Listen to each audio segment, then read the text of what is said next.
I said to my parents, oh, I think I'll marry someone British. I think he'll be British. I'm British. I've been England most of my life. And then when you say things like that, fate always plays a hand. And I was introduced to my husband one summer holiday when I had come, and we hit it off. And no, we got married here. And he never wanted to leave Sri Lanka. He would always said he'd never leave his homeland. And then we married and he came to England. Fate again. Again. And I remember going to rooms, closing my eyes and praying that I was still in England. Whenever I went back home, when I went to England, I said, oh, I'll come back eventually. I'll come back. And that was always the thing. Yeah, I'll come back. But you get onto that treadmill, don't you? That roller coaster. Yeah. So you go next year never comes. Next year. No, we can't wait 5 to 7 years. We can't, because Saliha will be 9, 10, and I'm not making that mistake again. That my parents, I want to come back when she's young. I said either we move now or we don't move at all. What about the cost of living for a family of 3 in Colombo? It's high. It's very high. I think Sri Lankan doctors are fantastic. You know, if you go to the NHS, nearly every single hospital will have at least 2 or 3 Sri Lankan consultants. In the UK? Yeah. Like they're very well respected.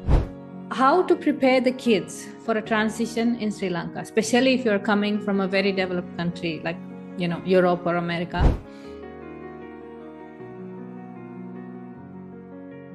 Hi, Aysha. Welcome to the podcast. How are you doing?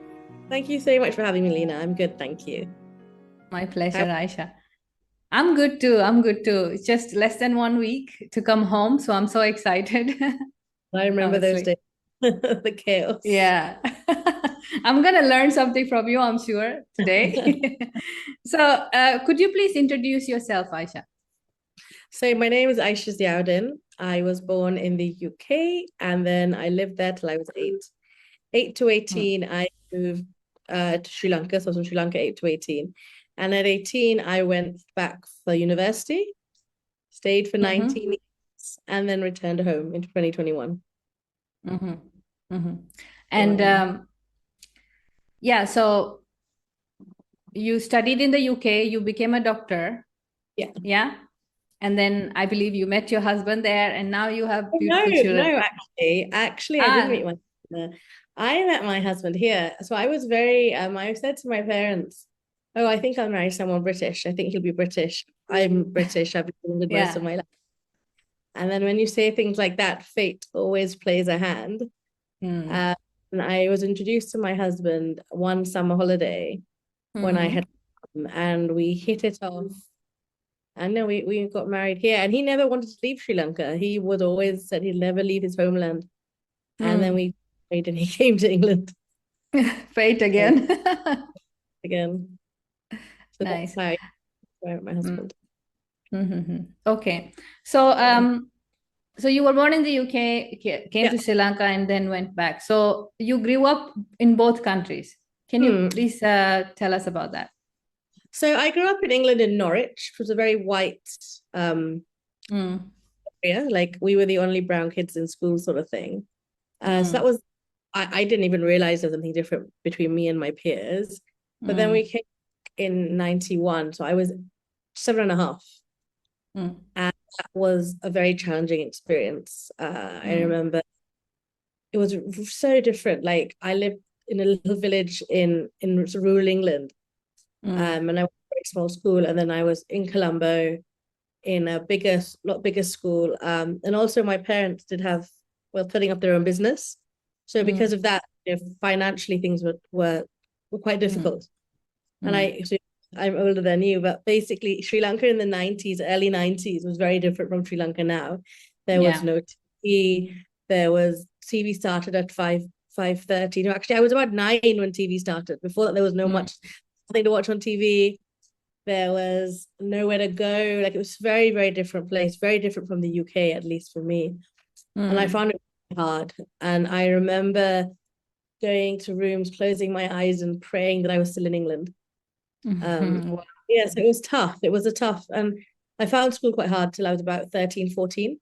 And then at 14, I met a group of girls, or became friends with a group of girls that, I'm very grateful to God I'm still very close to. So, but it was tough. moving at 8 was tough for me. Mm-hmm.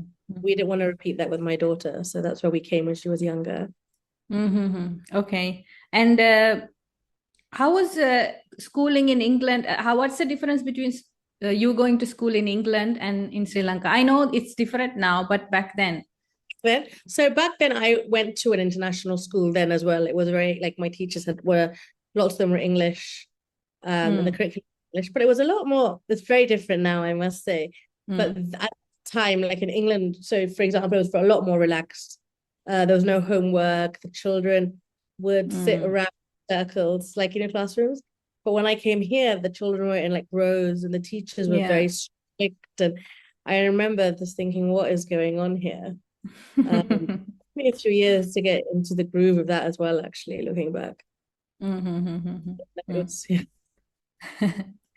All right. Let's come to the part of why you decided to move back to Sri Lanka, right? With the daughter. In 21. Okay. So I think lots of Sri Lankans go back with the thing that they're going to come back home eventually. My parents did that. They went in 67 and came back in 92. So I've seen them do it, and another family do that as well. So whenever I went back home, when I went to England, I said, "Oh, I'll come back eventually. I'll come back. And that was always the thing. Yeah, I'll come back. But you get onto that treadmill, don't you? That roller coaster.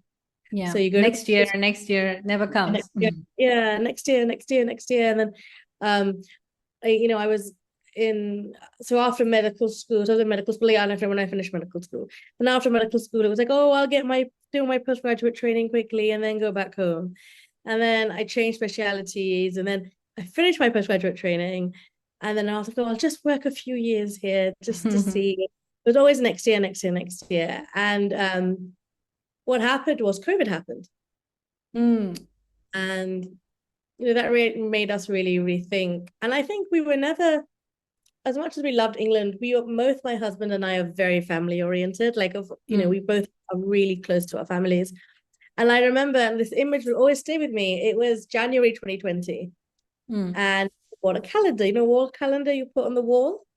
And it was a nice wall calendar. My husband was writing when we were going to Sri Lanka, or people were coming, or his brother was coming from the States or whatever. And he wrote everything in, and then he started counting the weeks. Oh. He was like, okay, Aysha, till Nangi comes, this is my sister, it's 5 weeks. And he counted, then until we go to see Nana's older brother, it's 4 weeks. And I was thinking, you shouldn't be living like that. You shouldn't be living like, that's not the way to live. You should be living in the present. So I remember thinking that. Especially to your own family, right? Yeah, he was, bless him. Like, it was all of us, because we were always waiting for someone to come for us to go. Then when obviously COVID happened, and that was devastating. England was hit really hard. I was a doctor, so I was seeing firsthand what was happening. It was very, And then when England, so everything shut down, and England opened up in July 2020, I still remember. And everyone else could get to see their loved ones. And we couldn't. We couldn't go back home. We couldn't come back to Sri Lanka. And I just remember thinking, what is the point? What is the point? Aysha, then when this happened, your parents were back in Sri Lanka, or with you in the... Everyone's back home. Everyone. Only my husband's brother's in the States. Apart from that, everyone is back home. Okay. And I remember thinking, what is the point? And then we were like thinking, okay, what are we doing? But our actual decision to come back home was made at the end of August of 2020. We were sat with some friends having dinner outside, because it was COVID times, and I was outside, and these two friends say, we're putting our house on the market. And we said, why are you putting your house on the market? Like, oh, we want a bigger house, and we think that markets will crash, and we don't want to lose out, so we're doing it now. And I was like, oh, and they're into finance and stuff. And I was like, when do you think the crash will happen? When do you think things will recover? They're like, 5-7 years. And I was like, 5 years. And I said to my husband, now my parents, when they sold and came back, they lost a lot of money on their house, a lot of money in the 90s. So, and in England, you don't have savings, you just have your house, because that's how expensive things are. And I said to my husband, darling, we can't wait 5 to 7 years. We can't, because Saliha will be 9, 10, and I'm not making that mistake again. that my parents, I want to come back when she's young. I said, either we move now or we don't move at all. So then we said, okay, this was in August. And then I said, okay, we'll speak to the estate agent and see what happens. And if Allah wants us to move, everything will happen. If not, we'll stay. So, we'll see what happens. So we put the house on the market. And then my husband said, I'm only moving if we get full asking price. Otherwise, I'm not going. That was him saying he doesn't really want to go because whoever gets full asking price, right? Allah made it that we got full asking price. First person to see the first person. And I was like, that's wow, nice. That is not a sign. What is that? So then I told work, it was very hard telling work because I absolutely loved my job in England. It was amazing. It was an amazing GP practice. I absolutely loved it. So I told work and I cried when I told work. I told some of my friends. And it just bang, bang happened. The house was sold. Then so we made the decision at the end of August. And at the end of December, we were in a plane. It was so quick. And my friend, like my best friend who was Sri Lanka, like me, went to uni in Sri Lanka and stayed on.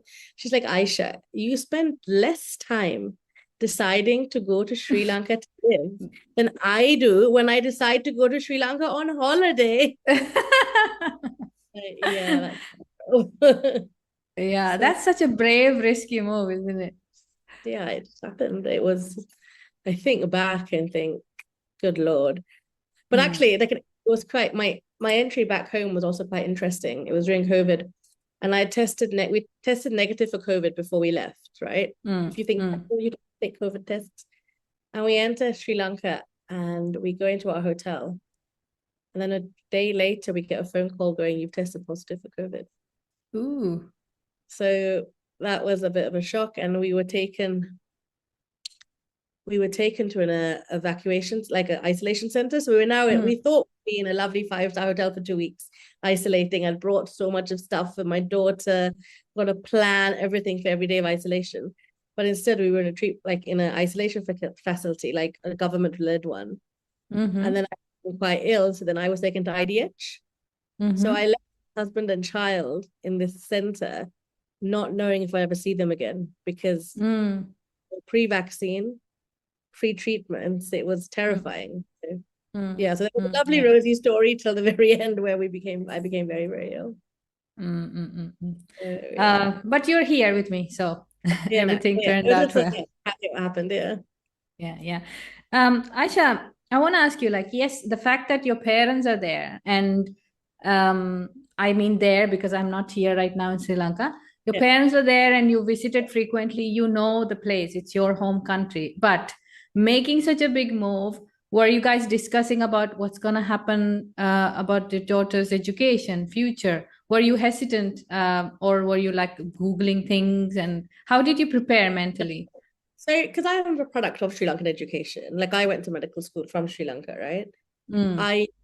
The education system is very, very good here.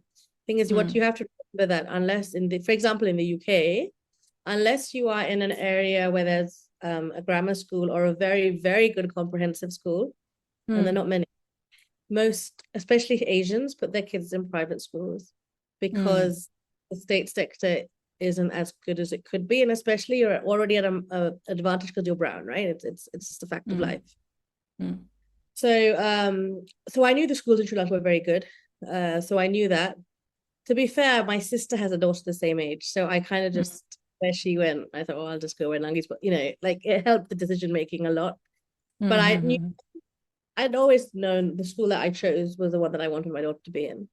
Oh, so okay. For me, that was fine. And the thing is, I had still a lot of friends here. And then my sister here, her friends were there, so I didn't have to do that much Googling, to be fair. Also, if you remember, you could just ask them. And also, the country was locked down when I came back, so we were locked in the house for 1.5 years. So there wasn't too much to Google because there was nothing to do. Okay. What about the comfort? Generally, UK life is comfortable, or would you say Sri Lanka is? I think it depends. I think I'm very cognizant that I'm in a position of privilege. I know I'm very lucky that, I know I'm privileged. So for me, life I find it easier here. Like, we have Mm. health, there's family, there's a village, yeah, fine. I can't go to the supermarket and find pre-washed, pre-rinsed spinach. Like, you can't do Mm. that. You get the whole like stalk and you have to do it yourself. Like, yeah, things Mm. like that. And But I think obviously, as a doctor, you appreciate it this way. With the roots, you will have to do it yourself yeah, than packed but in also, plastic, right?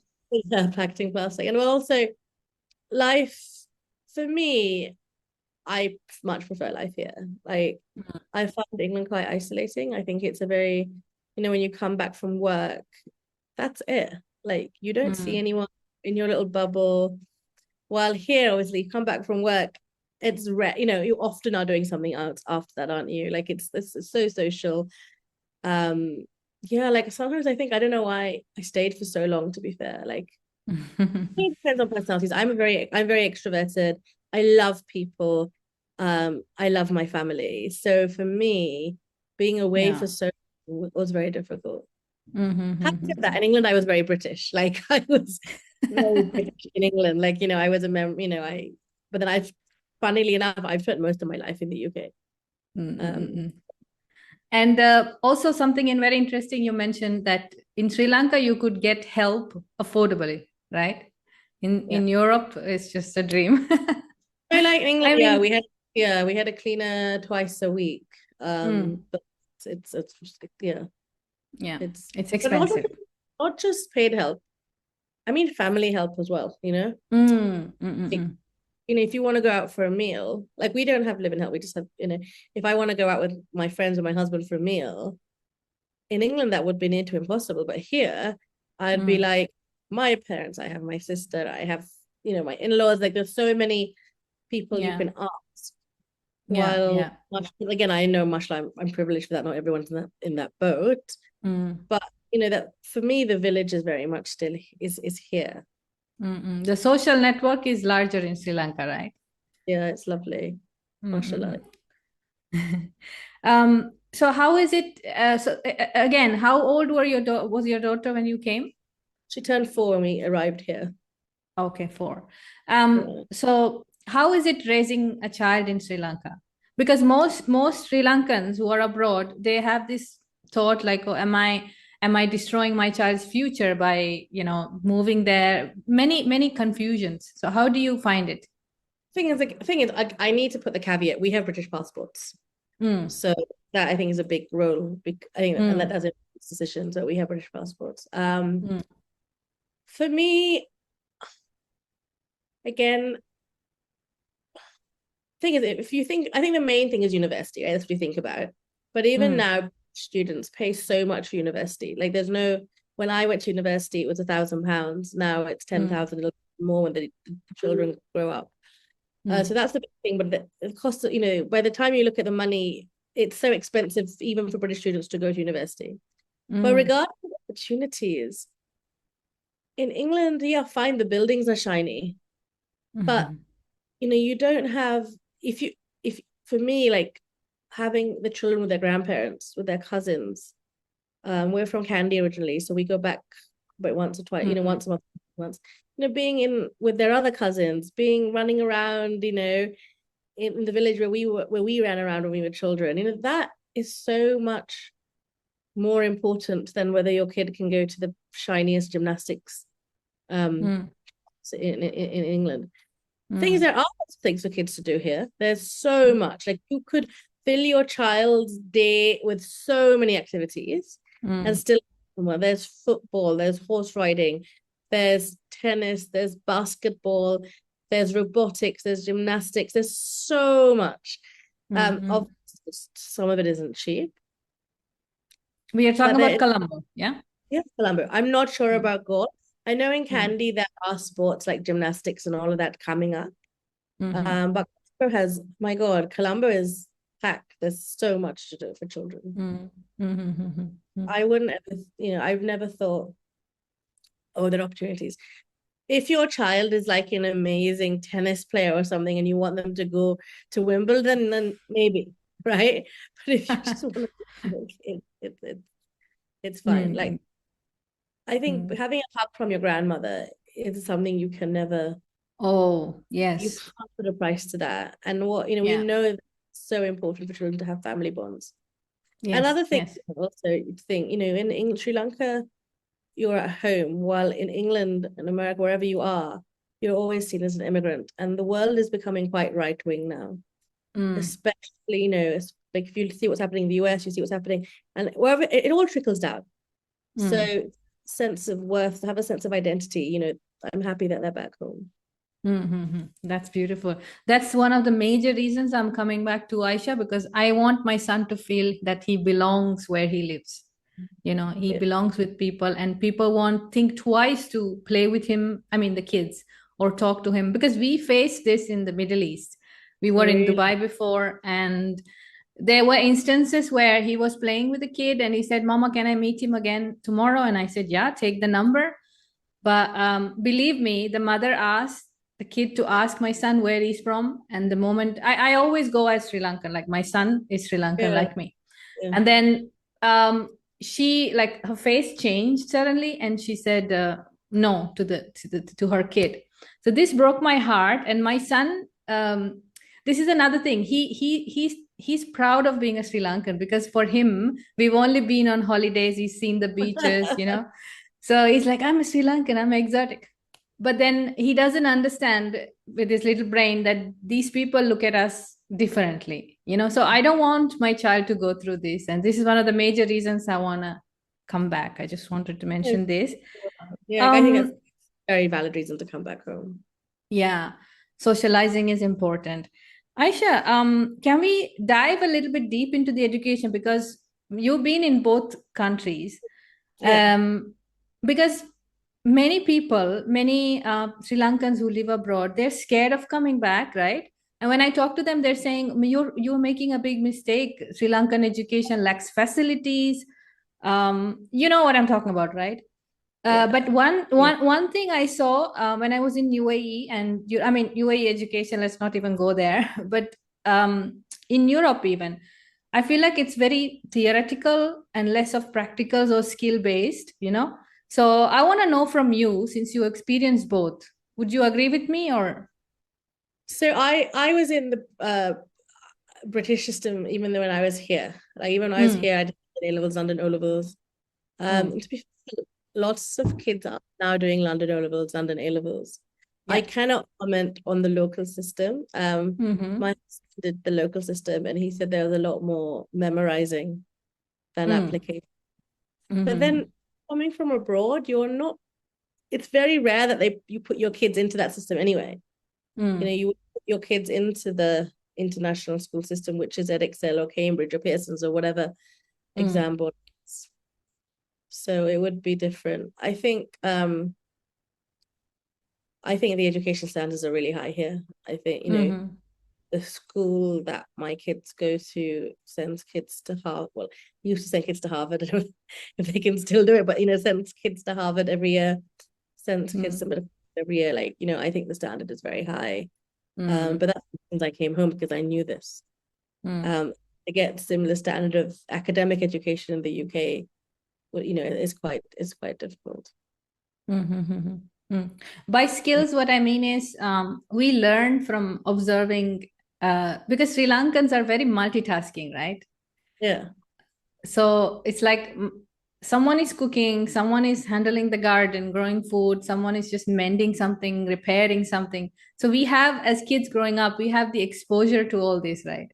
Yeah. But I feel like in the West, it's just focus on something and that's your niche and you're very good at it, yes.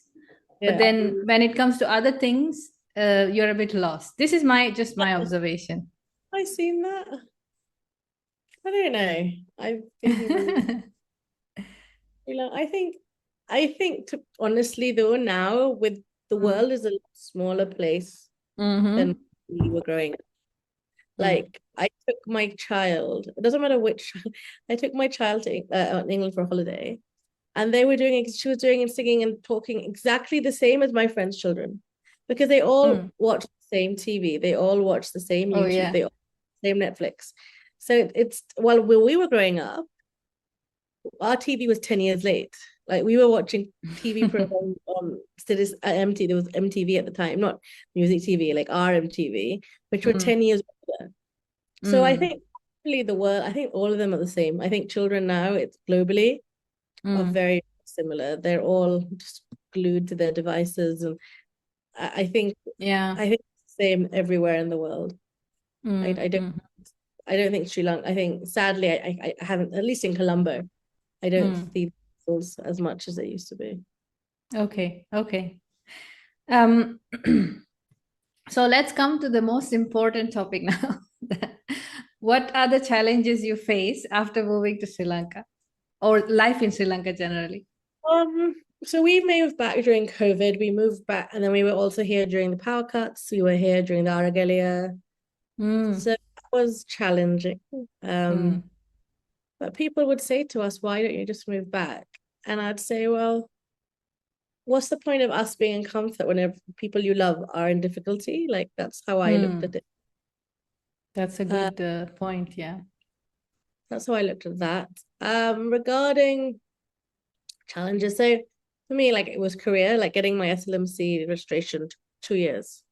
So that was hard. It was a very arduous, very long process. But then, if you are coming back, I would say that one of you get a job before, So my husband got a job before back. So, but it wasn't easy. Like, I think a lot of, like, for example, my husband found the lack of autonomy quite hard. So, like, in England, you're your own person. It's just you and your wife and your kid, and that's it. And you make your decisions, and that's it. In Sri Lanka, obviously, there's a huge family network. There's so much of, you can't just live for yourself. And I don't mind that. I don't mind that at all. But I think people find that very challenging. That you just live for yourself. You live for, like, you've got the family, the community, society. But it's kind of like you have to justify your decisions, right? Not justify, but like everything you do has an impact on somebody, or like, you say you plan, I want to go out for dinner with X tomorrow, or in like 2 weeks. But then an auntie will ring you and go, no, there's a week later, someone will ring you and go, you have to come to our house for this meal. And if it's, say, a family member, then, it's seen as you can't go, no, I've already booked dinner. Like, it's seen as a big thing to say that. And then, it's just, it's just different. Like, you give and you take, right? So but some people find that hard. Some people find that challenging, that they have to give a lot of themselves as well. But I personally really love it. Like, that's beautiful. And what about the safety of you, the kids, healthcare, and everything? So safety-wise, I never had a problem. The thing is, I am someone, even in England, I wouldn't walk in the dark on my own. I don't think, sadly, the world isn't safe, I think, for women anywhere. No, nowhere, yes. Here, I like, fine, when you're in the car in the night on your own, you're a little bit more on edge, but it's not other places in the world, right? So and there's nowhere you say don't go there, it's it's dangerous. That's not there at all in Sri Lanka. Regarding other question, healthcare. Well, I'm a big, I think Sri Lankan doctors are fantastic. If you go to the NHS, nearly every single hospital will have at least 2 or 3 Sri Lankan consultants. In the UK? Yeah. Like, they're very well respected. So and obviously I'm biased, right? I'm a doctor, but I would say healthcare is quite good here. I think it's like knowing, for example, if you break your leg, you should always go to the government hospital. Or if you're acutely unwell, you should go to a government hospital. It's like little knowing like that difference. But I'm, like I said, I am biased, so I do think that the healthcare is very good. It's good. Okay. Aysha, just one question popped into my mind. What about the cost of living for a family of 3 in Colombo? It's high. It's very high. Let's say that you already have a house. It's just about the education and so it depends how much you want to pay for schools. Like, some schools are free. Some schools, for example, some of the best schools in the country are free, but getting into The those government schools. government schools. Then you have semi-private schools that aren't that expensive, and then it goes up and up and up. So what school you choose plays a huge part on how much you spend, but also food is expensive. Food, like, even to buy a full chicken here, like the other day, it's expensive. It was like 1,300. That was an offer. So that comparable to English prices. For example, if you want to buy strawberries or something, they're very expensive. It's like a little strawberries is like 1,000 rupees. Yeah, that's a very British thing to say. In Sri Lanka, you want strawberries. Well, exactly. If you want strawberries, and people are like, but yeah, if you want fruit like that, but things like Sri Lankan fruit themselves, but the even tropical ones, than they used to be. So it's so I found it when we were like looking at coming back to Sri Lanka for 19 initially, things were so cheap, but now it's very expensive. Like the cost of living here is higher than the UK, I would say. So, I think just even before Aragale, it was manageable, right? Now it's kind of high. There's massive import duties as well. But in this context, like let's say between life in the UK and Sri Lanka, in Sri Lanka, could you save something? So my husband will say no. Like he said that. So yeah, financially it's not easy here. It's not compared to living in the UK. Yeah, but then I would say actually we're better off in the UK for sure. So don't come home thinking you're gonna make money. If you think that you'll make or save money in Colombo, no, that won't happen. That's why I'm going to go. Because from my last visits, I noticed this very minute differences in food prices. But I thought Goa would be quite expensive as well, no? With the expat crowd and so far it's okay, I think, from my observation. Also because I am more into Kira and stuff like that. Oh, then you should be okay. If you but Colombo prices are high. Okay. And now let's get into your work, Aysha. I'm very interested in your work. I'm going to link all the links for your Instagram account and everything so people can have a look and probably collaborate with you, consult with you. Let's go. So I work as a family physician in R3 Surgical. So I'm trying to bring the concept of holistic care to my patients. So I see patients for like half an hour. If I ever see them, it's always a half an hour consultation, if not more. And try to look at them from every angle. I'm very interested in lifestyle medicine. So, I don't just dish out medicines, it's all about what you can do yourself. I used to be an obstetrics and gynecology registrar. So I did that for 5 years. I have my postgraduate exams in obs and gynae. And then I switched to family medicine or general practice, as they call it in the UK. So women's health is much my niche. And I also really love sexual health as well. So I've done extra training on sexual health. So women, especially with women who think like vaginismus, which is a huge problem in our communities in Sri Lanka. So that's from a work point of view. So I see patients. So my patient base is slowly growing. And it currently is mainly expats and people who've been away, who've been abroad, who want that sort of family doctor to, for them to look after their whole family, really. And so that's been nice. I've had, it's been increasing. It's been getting better. People are understanding the concept more of family medicine now. So that's my sort of work. And I do other things as well. So. Let's talk about the other things. So I am the secretary of Zonta Club 1 of Colombo.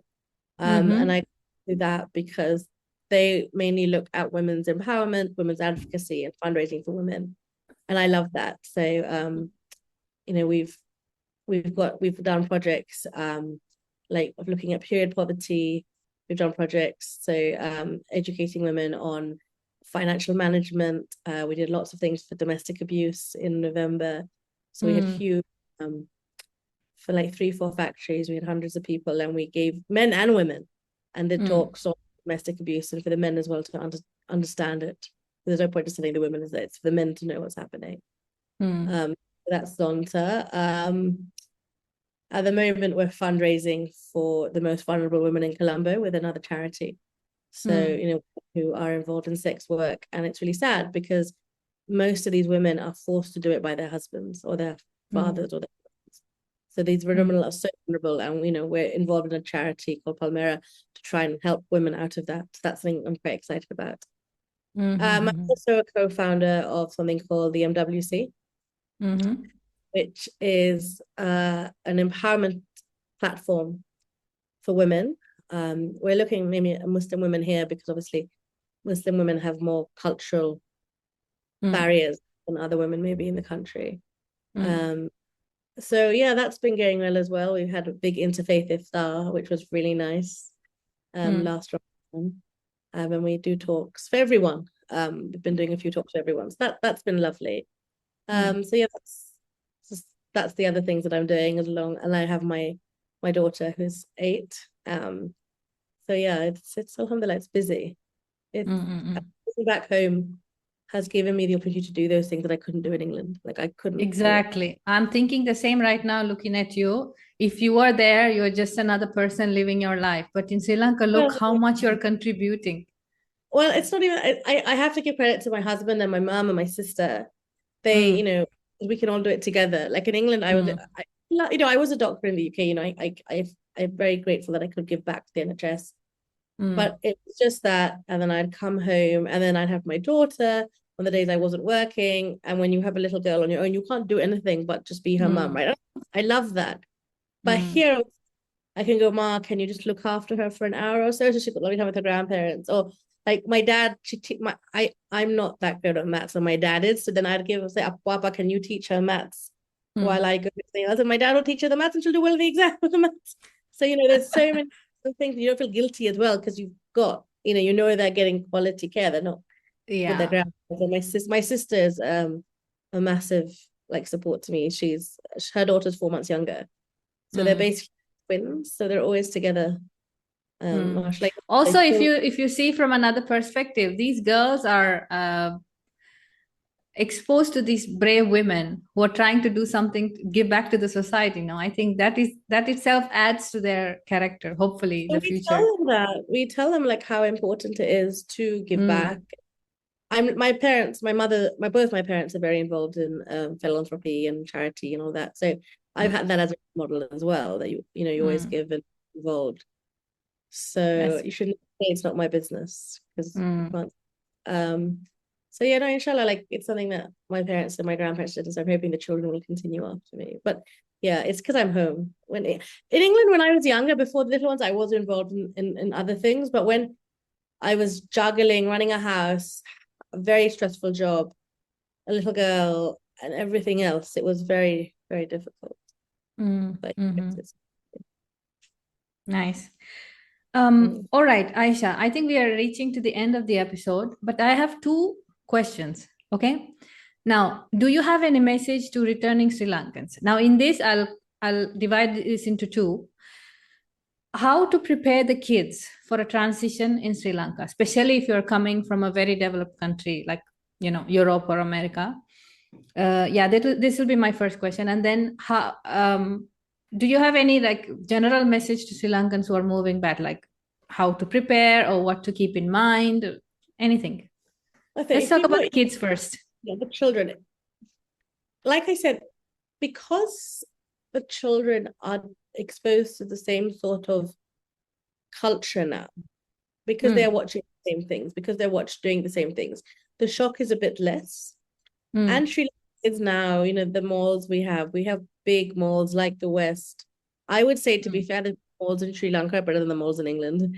So honestly, so they're big malls. It's not like it was when we were growing up. It's quite a you don't feel like you're that undeveloped country. There's a lot going on. Maybe things are like traffic, things like that, maybe, but I wouldn't say and I still fly up and down a lot. I don't come back to Sri Lanka thinking, oh my God, I'm in the jungle. I don't think that at all. I feel it on par. And children, with regards to you grown-ups coming back, obviously life is different here. You cannot expect the efficiency to be like it is in the West. I'm not saying you should just excuse it, but don't get stressed about it. Like try and change it, yes, but don't internalize it and get stressed about it. Like standing, I learned a while ago that people don't like queues here, and it really used to stress me out because in England queuing is like a religion, right? English people love queuing. And I found it really hard that people don't take like queue properly here. I'm slowly getting used to it. I would say, and I look at little things that matter. So if you come home and you're going to Gaul, right? Oh, so beautiful. Be cognizant of that. Like when you go and have your morning cup of tea and you're on the beach, or you go to the beach, just think, wow, I'm on a beach. And I do that still. I stand, go, I'm on a tropical island beach. Or even when I go to Marine Drive, I look at the beach and go, Marine Drive is beautiful. I could see this in England. And then when I have a cup of tea with my parents, I think, Alhamdulillah, like you can't do that when you're away. And it's just trying to put your value. If you're looking at your bank balance and stuff, then no, like Sri Lanka is, and some people find that really hard. Like my husband found that quite difficult. Difficult actually. But you have to look at what your values are and think why you're coming home. But no one's going to come home to make money. Like you can't. Like Sri Lanka is not that place unless you're like a really big tech person and you have this amazing tech company, whatever. But the majority of us, no, like it's not a financial decision. So like, for example, in England, going to Europe is nothing. It's 50 quid to get on a plane to go to Paris, whatever. Those things are more difficult. You can't. Going abroad is very, very expensive here. But they're traded. Like I don't mind that I'm not going to Paris or America or wherever, because I don't mind that. There are many places we haven't been to or explored within Sri Lanka, yeah? Exactly. And Sri Lanka is such a beautiful country, but a caveat for that as well, it is expensive traveling here as well. Like, villas and stuff are very expensive now, but if you look around, it's not bothered. You can go to Weligama and not stay in a very expensive property, and it's great. It's lovely. It's fun. But yeah. And we forgot to talk about the weather, but I think it's understood. It's hot. It's very hot. It rains, it can flood. You just have to know when it rains. But it's not cold.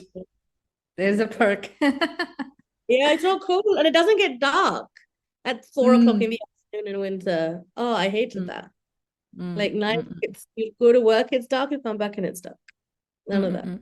Sunny. Aysha, I would like to add something about the kids here. Maybe prepare your kids that people might touch you.